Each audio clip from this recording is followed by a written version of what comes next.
Good afternoon. We're here at the ESCoE Conference. We've just come from the first plenary session where Carol Proper, who joins me today, gave a fascinating keynote presentation. Lots of interesting questions in the auditorium. We're going to have a bit of a chance to discuss some of them here. Could you begin by sort of telling us a bit about the work that you've been doing and what you presented to us here at the conference? Yeah, thanks, Liz. Basically, I presented a piece of work that was investigating whether a pension reform that happened across the public sector, what impact it had on senior doctors and how much they work for the NHS. So the design of this reform allowed us to try and get at what we think are causal estimates. And that's important because when you change pension arrangements, people may leave the labour force, they may stop working for the NHS, and that would be a problem for policy if that was indeed the case.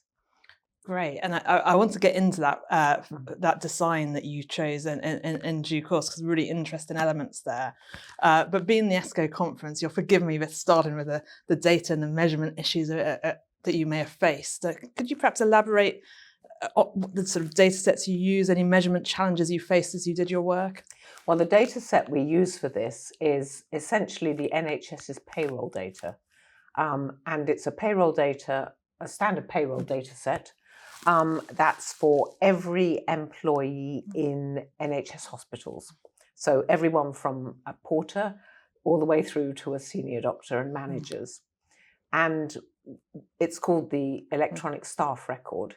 So that's what we used as our basic data set in order so that we could look at how individuals responded to the implementation of this scheme. And then obviously the data for that comes from outside. And we use some ONS data as well in order to calculate how long people might live and therefore the value of their pensions to them. So that's the basic data set, though, the ESR.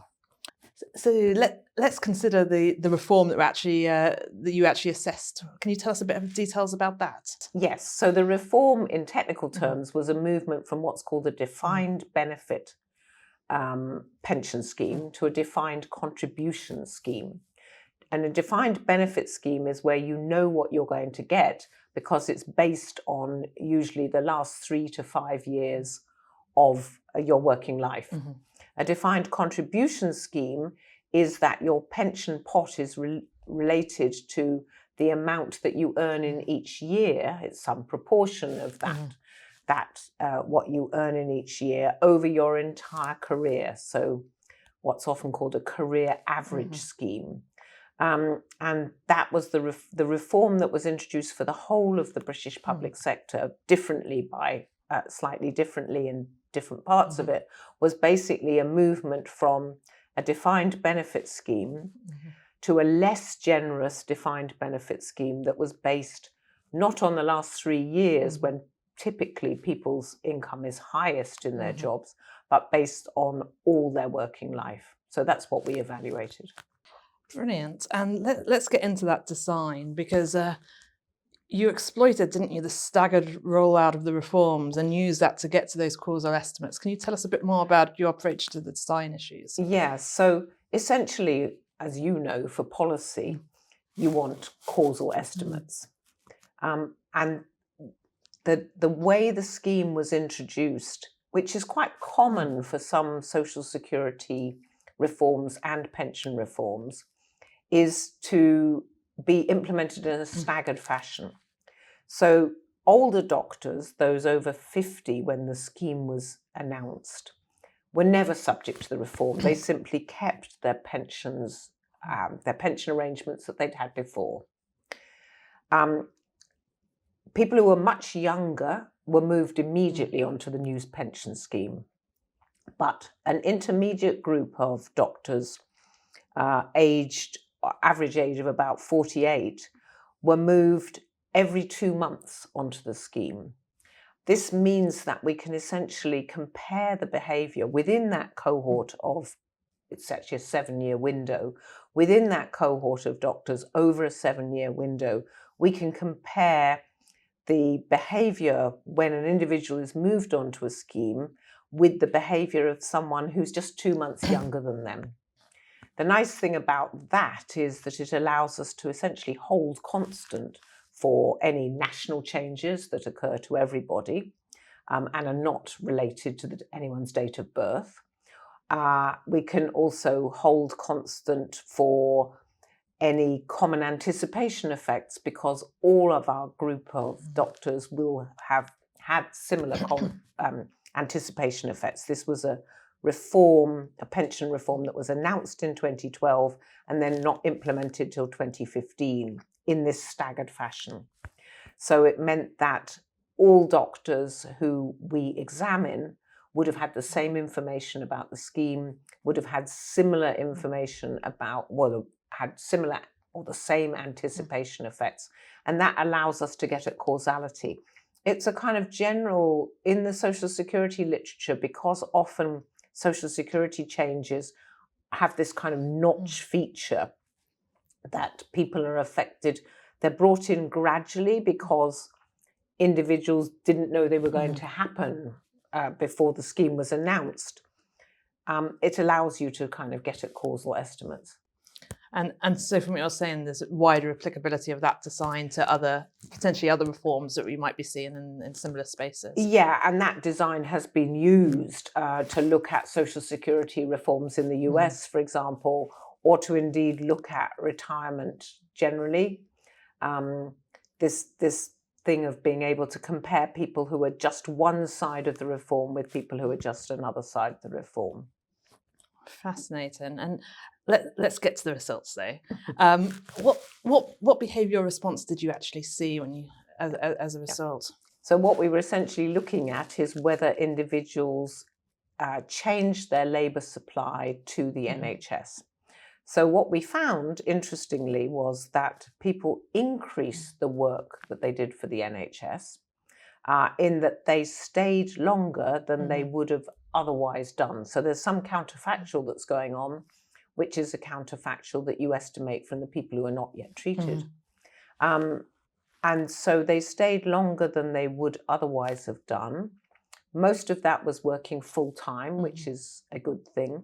And the estimates are that after about 3 years after being moved on the scheme, they were working maybe 3-4% more than before.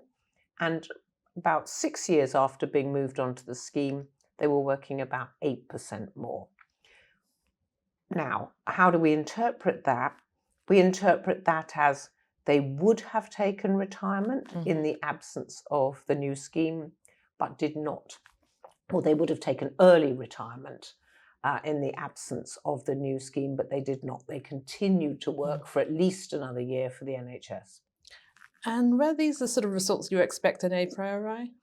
Well, a priori, with any of these kind of complicated reforms, particularly pension reforms, it's difficult to know well, there are two conflicting effects. There's an income effect, which is because your pension is now less generous under the new scheme and received later, you might expect people to need to work more. But there's also a substitution effect going on. So theoretically, you can't tell which way it's going to go. You'd have to do these kind of causal estimates to know the results. And thinking about the results, did they vary by different groups? Did you look at different characteristics? We did. We were very interested to see whether they varied by the age at which you were affected. I mean, it's a narrow age band, but we were looking at people under 40 compared to under 50 and over 50.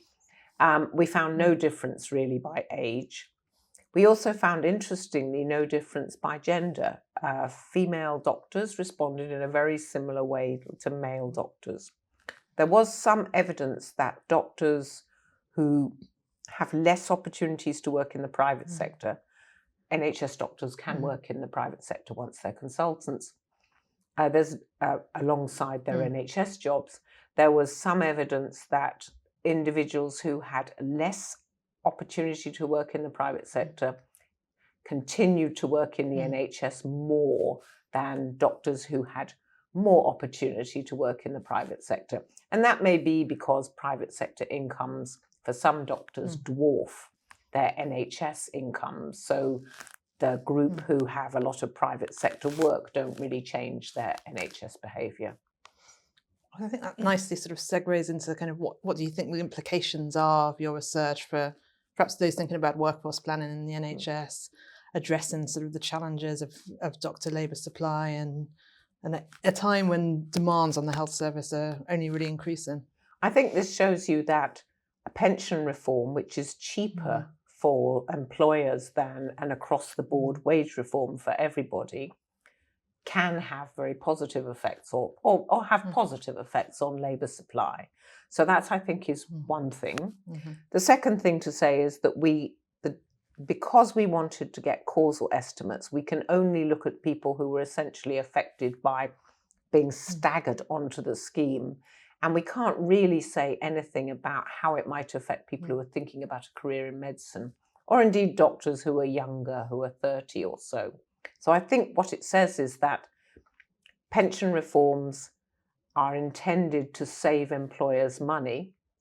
They're less expensive than wage reforms, and we did get an increase from a pension reform. Now, you might get more from a wage reform, but that was a lot more expensive for the employer and, in the end, the government. And we've seen these pension reforms in other public sector professions as well.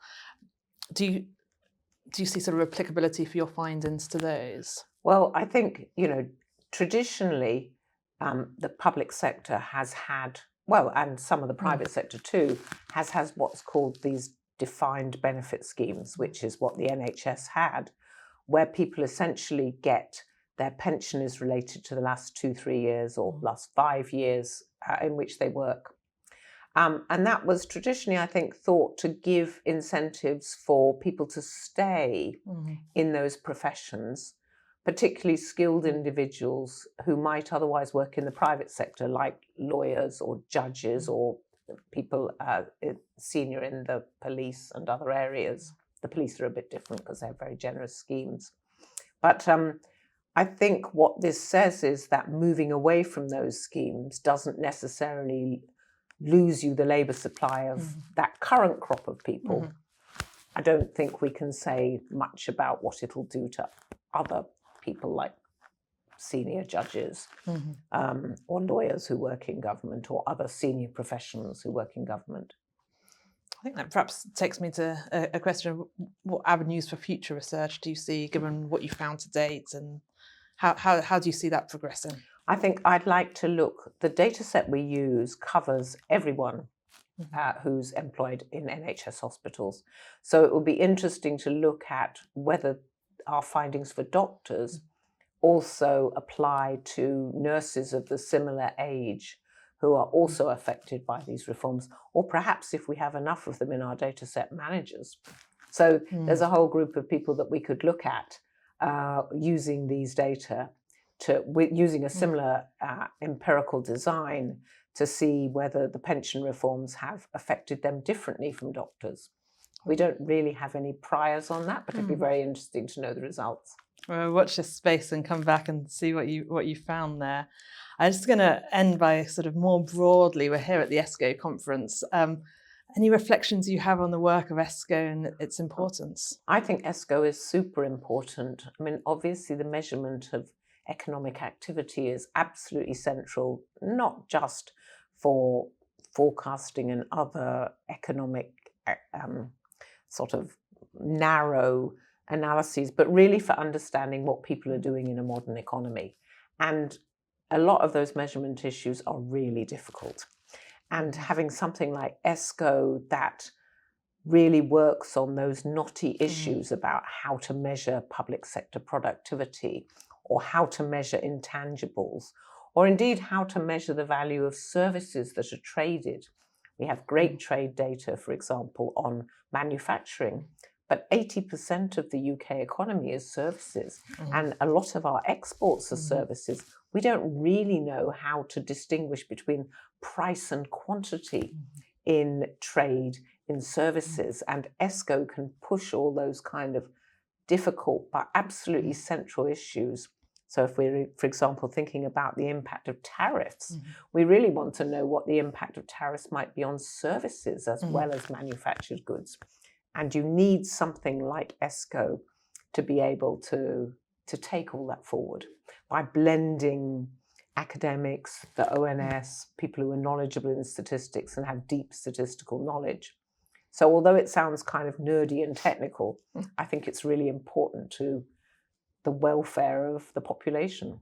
No, totally agree. And of course, comes together each year in this conference. What do you think the value of the conference itself is? Oh, conferences are a great place to, well, hear new exciting research and ideas, but also to kind of have these conference conversations that often turn into a great idea for either research or a great idea for how to improve your work generally. And you don't really get that by just reading papers or just seeing things online. You have to be there in person. Absolutely. It's been great to have you in person here today, and great presentation earlier, and been great to talk today. Thanks, Carol. A pleasure. Thank you, Liz.